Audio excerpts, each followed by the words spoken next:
የኖሩ የነበሩት ማለት ነው። እነዛ ከነሱ በኋላ የሚመጡት አለ አምላካችን ሆይ ወንጀላችን ማረን ሲሉ ወንድሞቻቸው አይነሱም። ለወንድሞቻቸው እነዛ ወንድሞቻቸው ብሎ ማለትን በኢማን የቀደሟቸው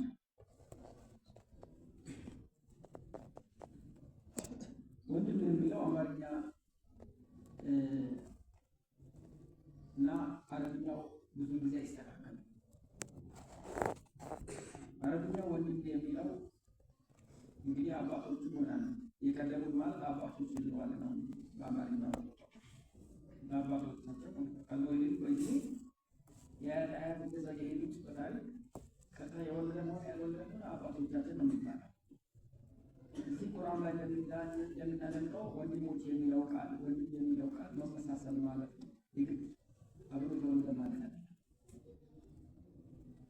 ኢኽዋኒ ማለት ለተመሳሳዮቻቸው ማለት በተግባር የሚመሳሰሏቸው ለነበሩት ማለት ነው።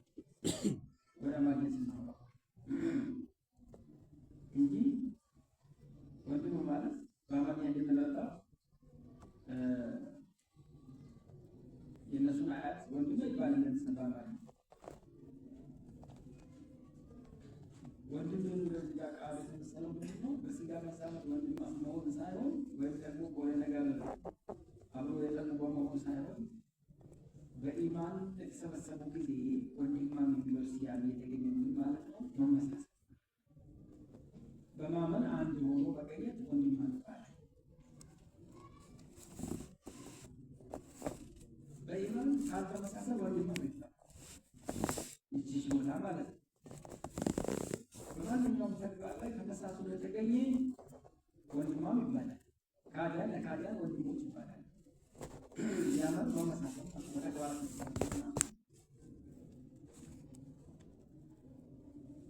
ይህ ከተረዳን እነዛ ከነሱ በኋላ የሚመጡት አለ ከታቢዎች ማለት ነው ጀምሮ እስከ ደቂቃ ድረስ የሚመለከት ሲሆን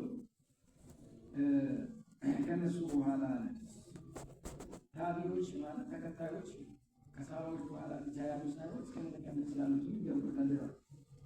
የቆሉን ረበና ያና ወይ ለተሰሩ ሆነ ኢማን አምላካችን ወንጀላችን ማረን ሲሉ ወንድሞቻቸው ላይ እርሱ መሰሎቻቸው በኢማን መሰሎቻቸው ላይ እርሱ የቀደሟቸውን ሰሃባዎቹን ሁላ በሚያካት ማለት ነው። ወንድሞቻቸው ከተባለ የትኛው በኢማን ያለፈ አባቶቹ ይገባል ማለት ነው።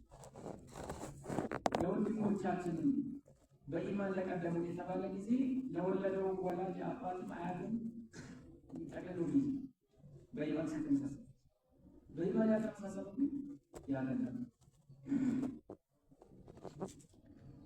በኢማን የቀደሙ ሲባል በኢማናቸው ጠንከር ብለው በአላህ በማመን ያለፉ ሲባል የግድ በነቢዩ ሙሐመድ ዓለይሂ ሰላቱ ወሰላም ዘመን ላይ ያሉት ብቻ አይገደም።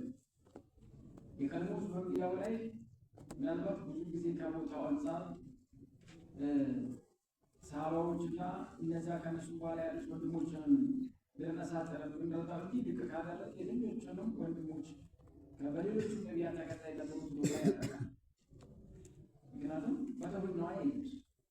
ሸሪዓውን በተመለከተ በጊዜው በነበረው ሸሪዓ ሳጥቶስ ካለፈ ሙስሊም ወንድሞቻችን ናቸው የሚሉ ናቸው። ለዛ ነው ይሄዋ በቁም ነገር ዝም ብሎ ተራ በአፍ የተለመደ ነገር ሳይሆን ከልብ ማሰብ ጋር ተያይዞ የሚደረግ ትኩረት ተደርጎ የሚደረግ ኢማን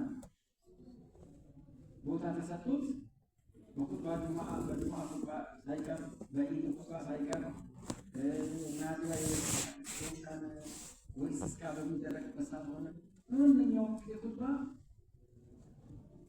ህጋዊ ከመሆኑ አንዱ መስፈርት ለአማኝ ዱዓ ማድረግ ነው።